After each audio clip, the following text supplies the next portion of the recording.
Coming up next on The Voice of Alabama Politics, tribal casinos draw attention.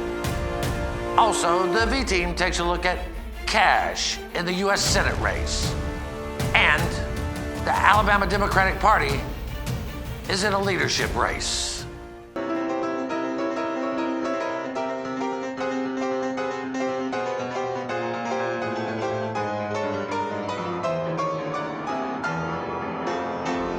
Yeah, it's about that silly. All this and much, much more coming up next on The V.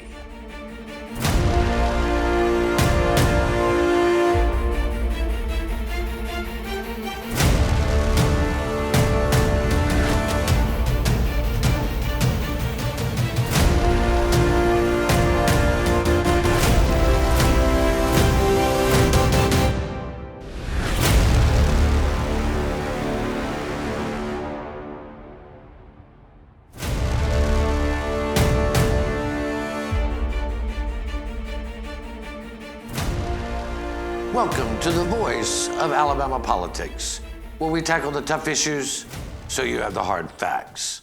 I'm your host, Bill Britt, and I'm joined today by Josh Moon, investigative reporter and columnist for APR, Susan Britt, associate editor and research geek extraordinaire.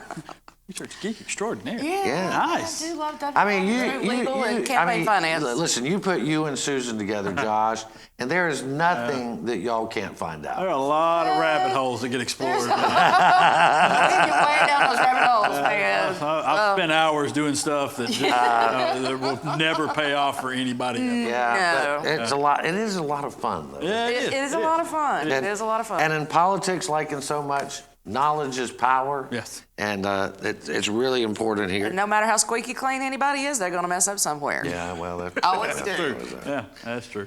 Well, you know, it's not always what's in the closet, it's what you can pull out. Exactly. What you can find and prove. That's how you get through all the bottom of the mothballs. And I think that's a decent lead into what our top story is today, and that is this past week, Senator Gerald Dial is the executive officer over a new nonprofit foundation that is wanting to show the people of Alabama what the Porch Creek Band of Indians have been doing in the state and elsewhere. And that includes they pay no taxes on their casino earnings. They claim that our laws don't apply to them when it suits their favor. They put pressure on the legislature when it's in their favor. And they take billions of dollars made in Alabama and invest it elsewhere in the country and internationally. So, I mean, Josh, Senator Dial, we're not saying, Senator Dial is not saying, we're not saying, no one's saying that the Porch Creek is doing anything illegal or corrupt. They're taking advantage of a system that is in place. Yeah. But what Senator Dial is saying is that this is not fair to the people of Alabama. Yeah, and that's something that I've said a lot here is that I'd like to see the Porch Creek flourish and do very, very well. I mean, it's a fantastic story from where they began and the beginnings of the tribe. And I think everybody knows the Native American struggle in this country for so long and the poverty that has taken place in a lot of those communities. So to see them do well is something I think everybody wants to do. And they've worked within the laws here. They've worked within Alabama laws, and they've worked Alabama laws and lawmakers to get an advantage that they've had over the course of the last 10 or 15 years now.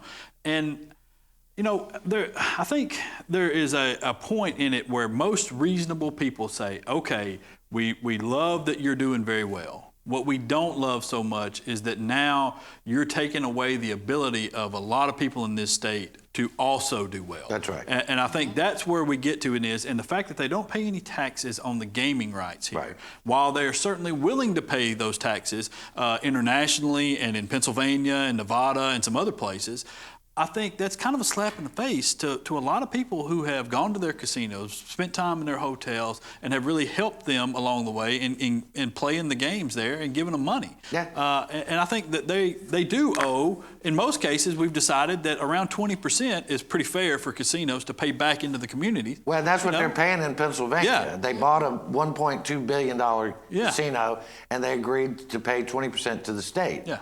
Well, they're going to pay, listen to this, they're going to pay 16% on table games, and they're going to pay 54% in taxes on their online game at that casino. Yeah. So, I mean, I think that's where people look at this, and we've taken that $1.3 billion and another $300 million out from Alabama, and we've bought the casino in Pennsylvania. So, I mean, really, it's Alabama people who have bought that casino there, and then we're going to give tax money to them. Yeah, but not a dime in tax money off their game. Right. And so what they're doing is let's take people that are there, they're faithful, they want to do these gaming, do the gaming and gamble and all of that, and not giving back to the state, which means that if one of those people, say in Pennsylvania, had a gambling addiction, all right, they've got programs in Pennsylvania. Yes.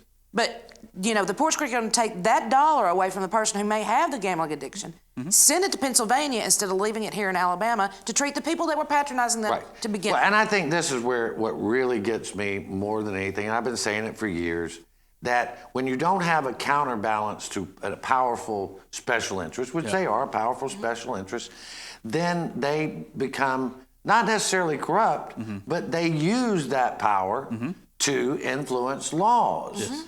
And this last session, Susan, we saw a perfect example of it, where there was a very good lottery bill that would benefit the whole state. The Porch Creek did not like it. They have their own hired man in Senator Greg Albritton. He calls them his family. He's their guy. And he killed a lottery bill that would have pleased the vast majority of Alabamians. Exactly. All because a tribe of less than 4,000 people are making billions of dollars, and they don't want anybody else to have their part of their money. They want to be treated fairly, but they don't want to allow other people in the business to be treated fairly. And that it should go both ways. Yeah. It should be a fair playing field here for everybody to prosper that wants to deal with it, for the state to make some money off of it, because it's going to happen anyway. Josh, 90% of politicians in Alabama have taken money from the Porch Creek Indians. Yes. That includes Republicans. Lots of Republicans. Lots of. I remember when that was against the rules there. It still is. Well, today I remember that. Yeah. But all right. So one of the arguments from the Porch Creek is that they do give a lot of money, and they you know do. what? God bless them. They do, and they don't have to. They don't have to. So they have been very kind and generous in giving some money to some people. But I think. And I don't, you know what? I don't necessarily hold them accountable for any of this, all right? It's on us. It's on our representatives and on the people that we send and vote into Montgomery there to say to these people, no, we're not going to do this. We're going to look out for the majority of Alabamans, for the majority of this state, and we're going to do what's right. We're going to make sure that we put in place a tax program that provides scholarship, pays for the roads and bridges, and does all these other things. All right. Well, we're going to have to leave it right there. We want to wish Kay Ivey a belated happy birthday, Governor. We'll be right back with more news and opinion.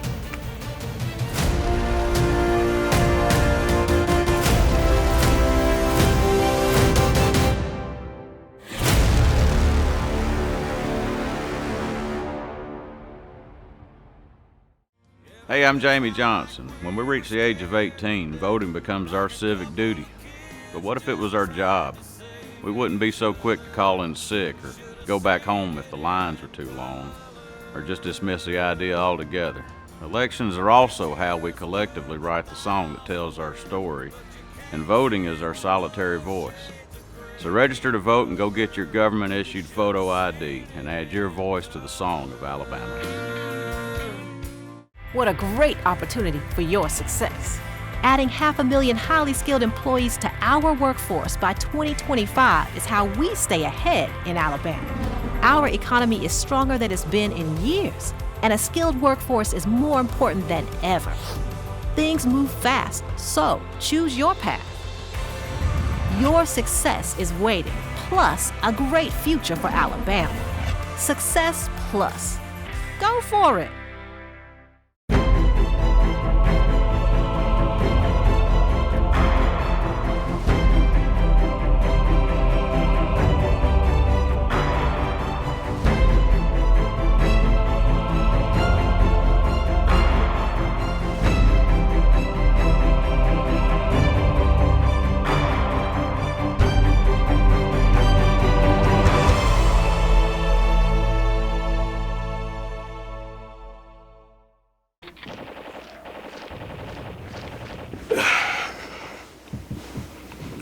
Hey man, what are you doing today?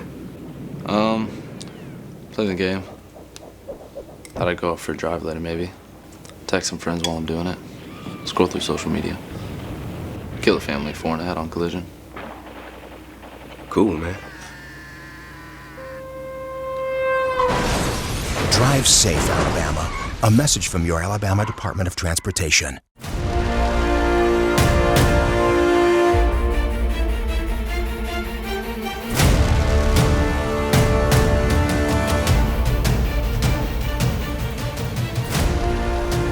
Welcome back to the V, the voice of Alabama politics.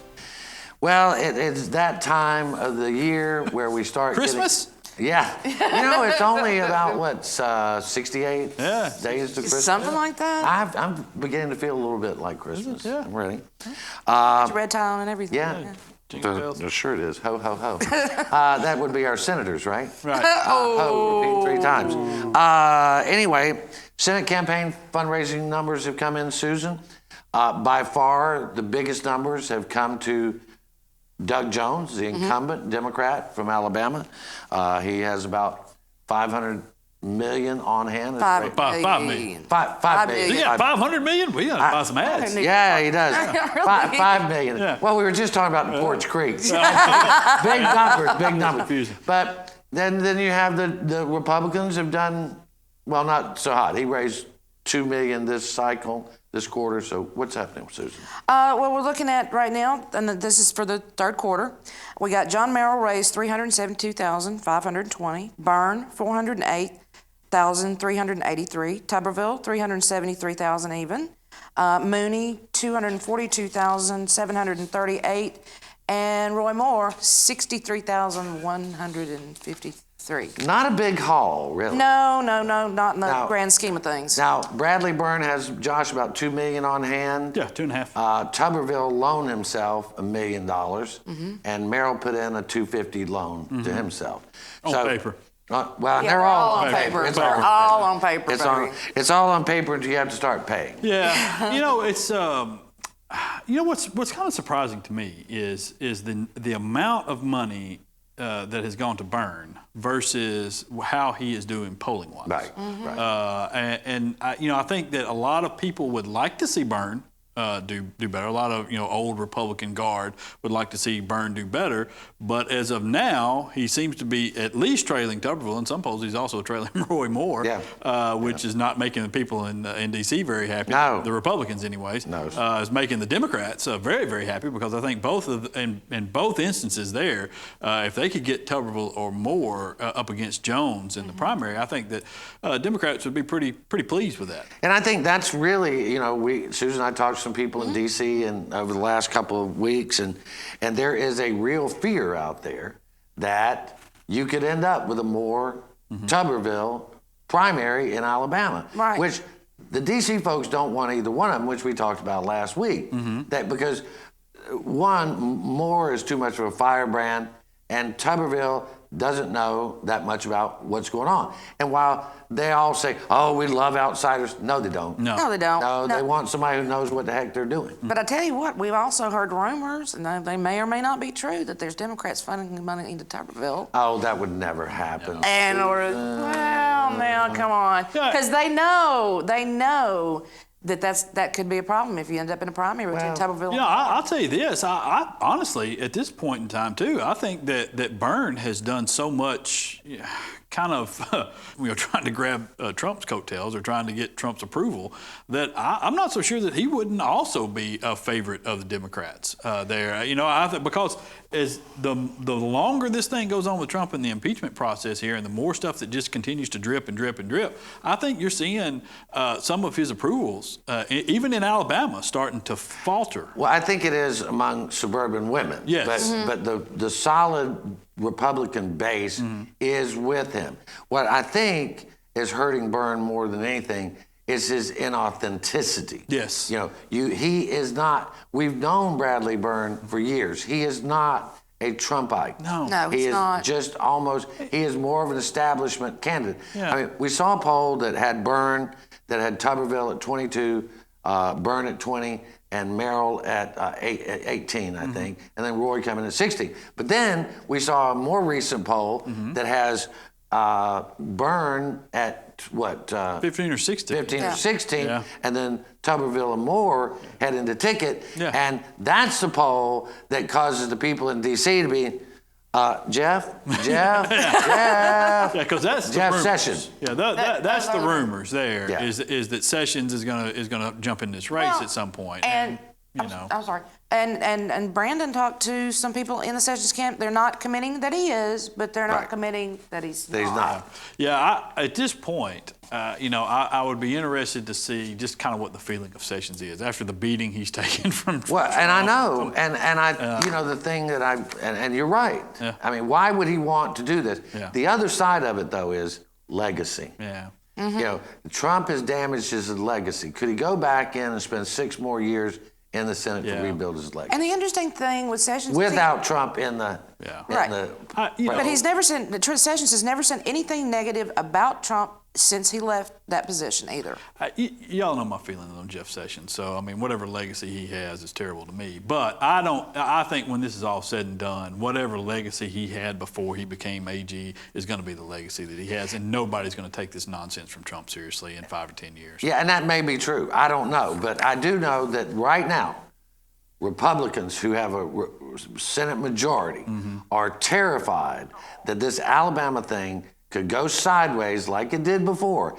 And the DNC is going to work tirelessly to bring it home for Doug Jones.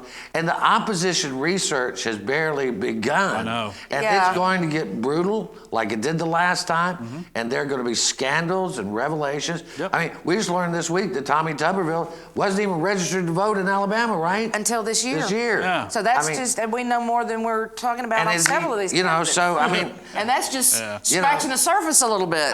so it's all going to get nasty Yeah. before it's over with. It may be a situation where you have this would kill this one, this would kill this one, and one come right through the middle. Yeah. You know? It's a really, really big concern nationally for the Republicans because you see what's happening in Texas and you see kind of the shift in Georgia as well. And, you start worrying about splitting Alabama's 2 senators and all of a sudden, what are we talking about here? Well, recent polls show Jones is almost as popular as Senator Shelby, which is kind of astounding. Yeah, again, the biggest key for them on that ballot, though, the one with the most popularity is the straight ticket Republican. That's right. Yeah. That's the one that Jones is That's going what to it's beat. doing. All right, we're going to leave it right there.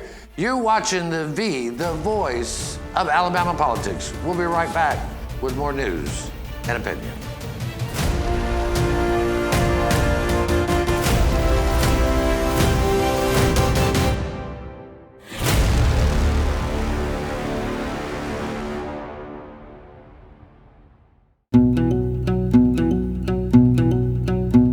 The Energy Institute of Alabama promotes reliable, affordable, and clean energy to help grow our economy, create high-paying jobs, and build public support for Alabama's energy industry. The Energy Institute of Alabama is the best source of energy industry information and how it affects households across the state, from convenient energy production to alternative fuels to solar power and beyond.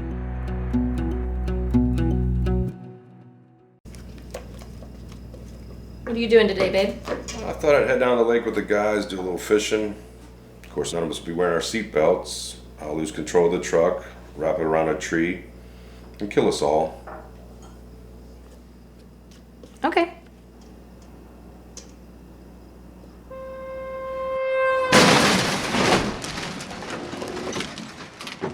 Drive safe, Alabama. A message from your Alabama Department of Transportation. Hello, I'm William Wyatt Bibb, the first governor of Alabama. On December 14, 1819, Alabama became the 22nd state to enter the Union. This year, we celebrate 200 years of statehood.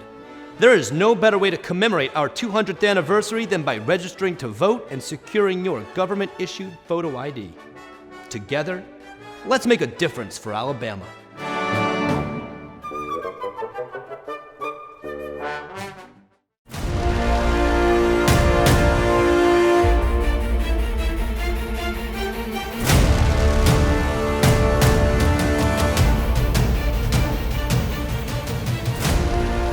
Welcome back to the V, the voice of Alabama politics. Susan and Josh, this is going to be a shocker. The Alabama Democratic Party is in disarray. No. Yes, I know it's shocking. It's hard to imagine. I mean, last weekend. You mean that a bunch of adults can get in the same room and pull the shenanigans they pulled last Saturday? Yeah, I know. Well, the Saturday before last, but there's just Well, one, yeah. one of those. Let me shout for a while, and then I'll shout back, and then we'll point of order this and point of order that. But Susan, we need a good two-party system down here in Alabama, but the Democrats absolutely seem to refuse to get it together. The Democrats seem to have 2 or 3 parties within their own party. Yeah. Okay? And until they can get that sorted out, there's no two-party system in Alabama because, I mean, they asked Worley why she wasn't raising funds. Well, because the Republicans are. No. It's because nobody can trust them to get the stuff going right when these jokers are still in office and all this chaos going on. Who wants to give them money? And Josh, you know, one of the things we talk about, Democrats were in control here for years and years and years, and they were organized and they had leadership, and things were going pretty good for them until Mike Hubbard got organized. And Mike Hubbard got the Republican Party organized. He was a messaging machine. Now the Democrats are in ruin. What did they do to come back?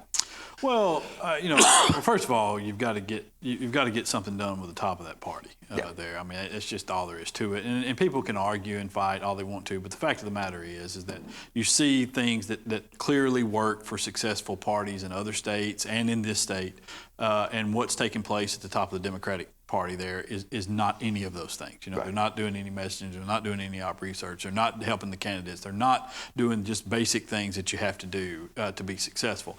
So that's first and foremost, you've got to do that. And I'll say this too, you know, what also helped Hubbard out was a national Republican wave, the red wave. Sure, you know? sure. Well, yeah, you got one of those right now for the Democrats. Yeah. You know, there's a pretty big push with Trump in the White House there, whether people in this state want to admit it or not, there is a national pushback against that because it's gone too far to that side, and that's what happens in the country all the time. Is when it shifts a little too far to the right or too far to the left, then there's this correction, and a lot of times there's an overcorrection, and now that's what the red wave was an overcorrection way too far to the right with Trump, and so now you have an opportunity, if you're a proactive party in a state, to come back and make some ground up. Well, I always say that the American people know the middle better than any nation in the world because we pass it so often going from extreme to extreme. Yes, we and do. it's really true. That's where we are.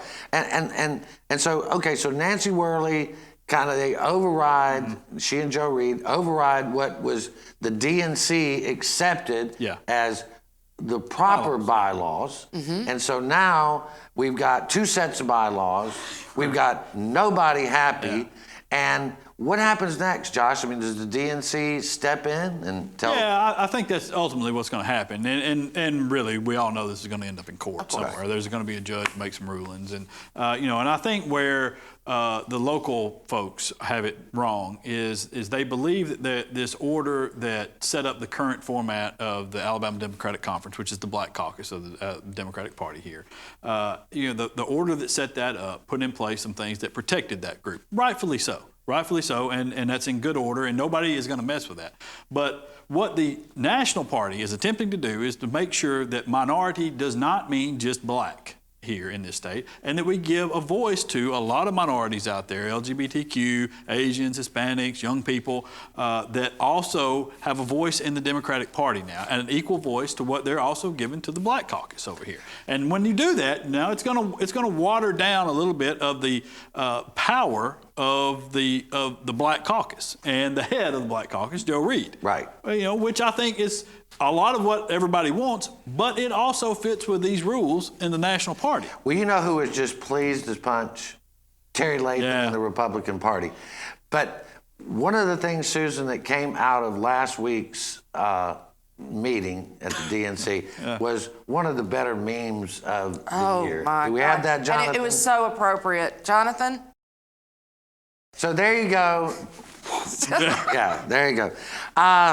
There's some confusion out there. I want to switch topics, and there's plenty of confusion. It's Alabama politics, right? Jesus. So the state Department of Transportation, Ivey, the county commissioners, and all these folks have announced that they're going to redo about 1,000 miles of road. That'd basically be from Montgomery to New York City. So that's how much road they're going to redo over this coming year. They're also going to do somewhere between 20 and 28 bridges. Susan, there's just, and so they're putting $30 million out there to do that. And this is just driving people nuts because they're like, well, where's the rest of the $300 million? Where's the rest of the $300 million? Well, first of all, you can only spend what you've collected. All right, we just started this tax back in September of this year. We're in October now. Okay, we've had a month into that. So add to that, and then on to that you're going to raise the gas tax 2 cents over the next few years.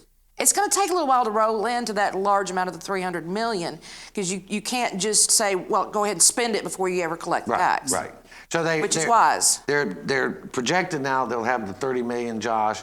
They can start building these roads. They're taking bids. They'll be able to start sometime after the first of the year. Right. But you can see where they are trying to be transparent. They release a list of where they're doing this work. Again, it's government. We can only trust them. Yeah. Well, we can't. No, you can't trust them at all. If somebody will please complete that little project in Shelby County. I mean, come on, y'all. Well, now, I mean, come on, Josh. You got it made here, right? For 30, 40 years, Susan and I, our country road was a paved road. Right. So they didn't maintain it. No, they just left They just alone. left it alone. And we all chipped in and holes. filled in the potholes Right. and stuff like that. But it was a nice road. It wasn't like the original road. Right. So we come home from Montgomery to the farm. We've got a dirt road. They dug up the pavement to put down dirt. So we went from pavement to dirt. We went from pavement to dirt. And now here's the special part. They tried to reverse the way it drained. All right. We're in the country. Water like everything else runs downhill. Well, you've been watching the voice of Alabama politics. You watch us because we watch them.